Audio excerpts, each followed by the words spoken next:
Welcome back to another episode of Out Loud Geek, where we discuss news and views about pop culture, science fiction, fantasy, food, cooking, the outdoors, and more.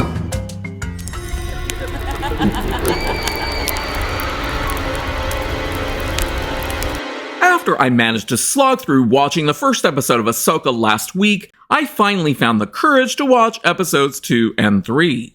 One good thing that I can say about both of these episodes is that they weren't as boring as episode 1. And that was because there weren't as many long delays between spoken lines and not as many uncomfortable moments of staring with no dialogue. That really was a huge problem in episode 1. But as I had said at the end of my review for episode 1, no, Sabine doesn't die after being stabbed in the chest by a 3,000-degree lightsaber, in spite of the fact that that's exactly how the stupid New Republic captain at the start of episode 1 dies. Instead, episode 2 begins with Sabine comfortably healing in a hospital and not looking in any way unhealthy after being stabbed by Shin Hati's lightsaber. So now, lightsabers only kill when they're being used to stab someone in the chest if that's what the writer wants. Otherwise, they don't. And this confusion all began in last year's awful Disney Plus series, Obi-Wan Kenobi. In one of my earliest videos, I talked about the importance of an audience's ability to maintain suspension of disbelief when it comes to fantasy and science fiction stories. Back in 1939, J.R.R. Tolkien, who created Middle-earth and wrote The Lord of the Rings, among other things, also wrote about suspension of disbelief in an essay entitled On Fairy Stories, which I will slightly paraphrase. Children are capable, of course, of literary belief when the storymaker's art is good enough to produce it. That state of mind has been called willing suspension of disbelief. But this does not seem to me to be a good description of what happens. What really happens is that the storymaker proves to be a successful sub-creator. In other words, the storymaker creates a secondary world into which your mind can enter.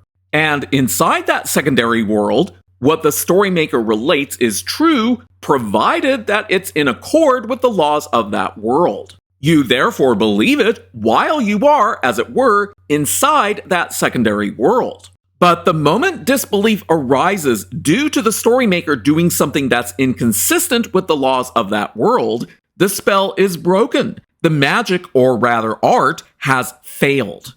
You are then out in the primary world again, and by that Tolkien means the real world, looking at that little abortive secondary world from outside. If you are obliged by kindliness or circumstance to stay, then disbelief must be suspended or stifled, otherwise listening and looking would become intolerable. And for me personally, that is exactly what my experience with Star Wars became after I saw Ruan Johnson's Star Wars 8, The Last Jedi, and it only got worse after the one and only time I forced myself to watch Jar Jar Abrams' dumpster fire of a movie, Star Wars 9, The Rise of Palpatine. But now I'll finish Tolkien's quote.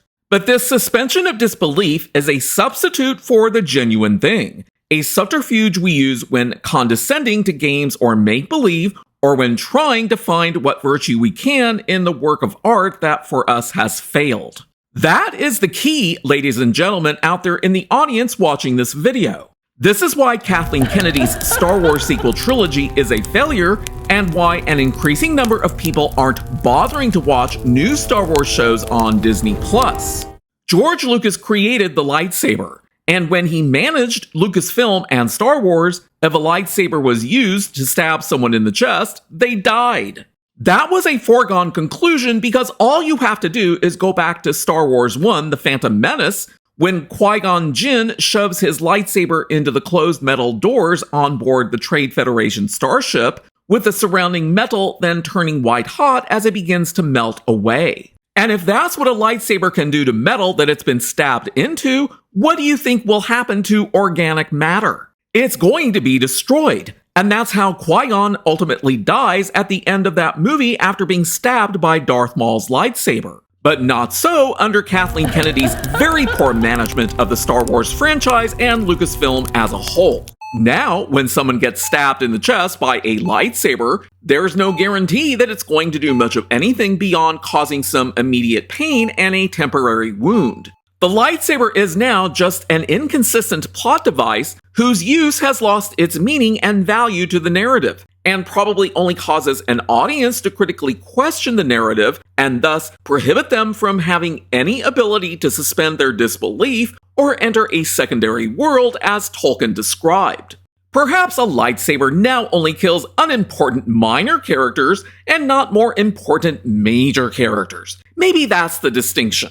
So with Sabine resting comfortably in a hospital bed while being tended to by a medical droid, Huyang and Ahsoka are having a Skype call with Hera in front of her.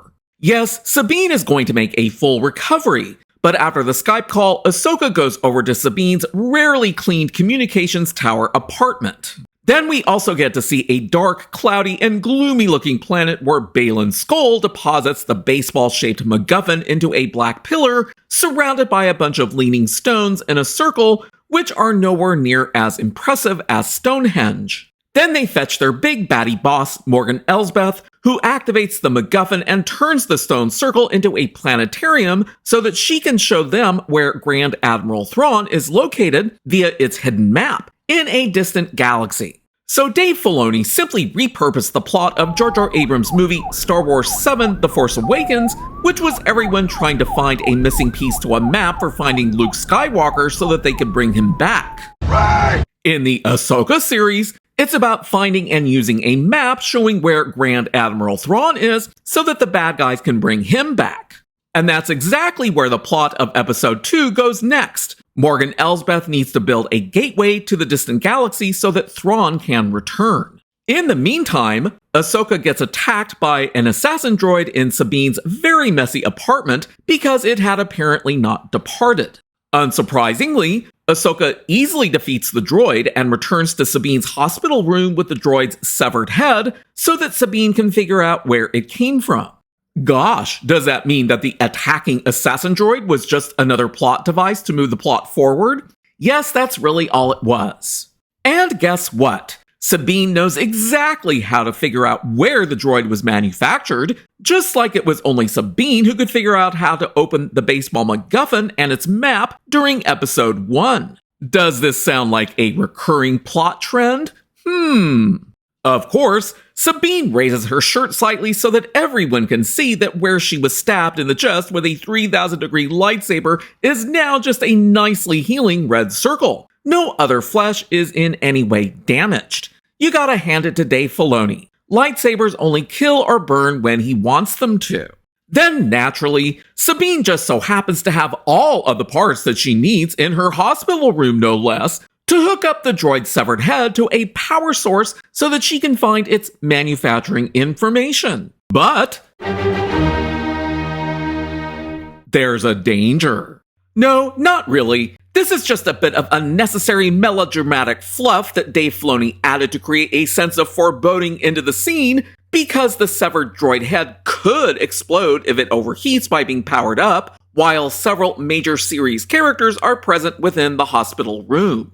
Obviously, Filoni wouldn't actually kill off Sabine, Ahsoka, and Huyang at the start of Episode 2 because that wouldn't make for much of a series now, would it? So Sabine figures out that the droid came from a shipyard on Corellia, and Ahsoka flies there to meet up with Hera, who also goes there to find out what's going on. Now, I do want to point out that Ahsoka continues to deliver her lines about as dryly as possible, just as she did during Episode 1. So after arriving at the large shipyard on Corellia, it turns out that pretty much everyone working there is an Imperial loyalist because a large hyperdrive engine is about to be transported to some unknown location, which they won't share with Hera, even though she's a New Republic general with the highest security clearances. Then some nameless worker shouts, "Long live the Empire!" so that a hand-to-hand blaster battle can ensue, with Ahsoka jumping out the window to go after the ship, while Hera races towards her own ship so that her droid Chopper can affix a tracking device to the escaping ship before it enters hyperspace. And guess who Ahsoka runs into? Why, it's her old buddy from episode 1, the unemployed Imperial Inquisitor who has absolutely nothing better to do with his life, along with another one of those pesky assassin droids, so that Ahsoka can defeat both of them once again. Gee, I think I see yet another pattern forming, and it's just like every time Rey fought Kylo Ren. She always won. So after the repeat and predictable lightsaber battle between those two ends, he gets away with Shin Hati, who's been waiting for him aboard the escaping ship, because big baddie female boss Morgan Elsbeth had sent them there to get the hyperdrive engine. And how exactly are they moving the giant hyperdrive engine? Do you recall how utterly stupid it was when Ruin Johnson, in his absolutely awful movie The Last Jedi, introduced space bombers? Because you can now apparently drop things in the weightlessness of outer space while in orbit? In an equally physically stupid methodology, Dave Filoni decided that the best way to move a large object from one planet to another is to suspend it from cables attached to the bottom of a smaller ship. But you know what? Suspending things is only possible where there is gravity, just like dropping things requires gravity. In outer space, where there is no gravity, you can't suspend things like that because if you do, what you'll get is a lot of bouncing around, spinning, and lack of controllability between the objects as soon as one of them attempts to move via some type of propulsion. The only practical way to do this would be to place the cargo inside of a larger ship. So for anyone who knows anything about physics, their ability to suspend their disbelief will be very difficult when seeing cables being used in outer space to move large objects. That plot element failure aside, Hera chases after the ship and suspended hyperdrive engine and has Chopper toss a tracking device onto it after it tosses other tools and parts overboard to locate the tracking device. Not a well-organized droid. In the meantime, Sabine is released from the hospital, returns to her filthy communications tower apartment, and pulls her dusty Mandalorian armor out. Then she cuts her hair and puts on her armor before returning to the city on Lothal to view a mural featuring all of the characters from Dave Filoni's Star Wars Rebels animated series for a brief feel-good moment of nostalgia before Ahsoka shows up. Then the two engage in some more staring and overly paused dialogue before Sabine enters Ahsoka's ship to become her Padawan once again. And with that, the second episode ends. It could have been worse, but being shorter than the first episode helped quite a bit. But I was even happier that episode 3 is another 10 minutes shorter than episode 2. That inspired me enough to get through it after watching episode 2. Now, I won't spend as much time talking about episode 3, but it had its own share of problematic moments. We'll begin with Ahsoka spending some time training Sabine. Basically, Sabine uses a wooden mock lightsaber while wearing a helmet that prevents her from seeing to try and defend herself against Ahsoka, who very slowly and stealthily walks around her and occasionally touches her with a stick. Sabine then tries to get her by waving the fake lightsaber around in the air, but never manages to. This scene goes on for several minutes, with Sabine becoming increasingly frustrated and Ahsoka maintaining her dry composure. I will give points to Dave Filoni showing Ahsoka training Sabine, since Rey Palpatine never needed anyone to train her in Kathleen Kennedy's awful sequel trilogy. So Sabine is not a Mary Sue, and neither is Ahsoka, thankfully. After the sword training stops, Ahsoka has a table rise up from the floor because it is the floor. Now, I don't know about you, but I don't think most people would want to be eating and drinking off of a table that moments earlier had been a floor with people walking around on it with their dirty shoes. Yuck. And of course, no one bothers to clean it before Sabine grabs a pitcher and a couple of cups and sets them onto the floor-turned table. Ahsoka then joins her and uses the Force to pull a cup towards her, which she then implores Sabine to try and do, but she can't.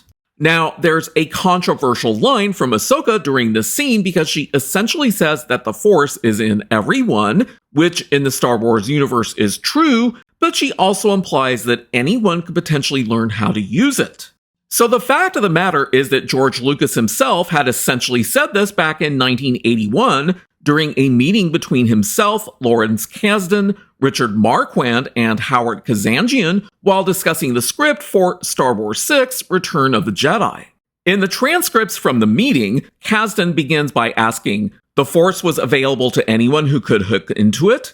George Lucas replies, "Yes, everyone can do it." Then Kasdan asks, not just the Jedi? Lucas says, it's just the Jedi who take the time to do it. Then Marquand says, they use it as a technique. And Lucas replies, like yoga. If you want to take the time to do it, you can do it. But the ones that really want to do it are the ones who are into that kind of thing, also like karate. So in this situation, Filoni did not retcon anything as some have suggested.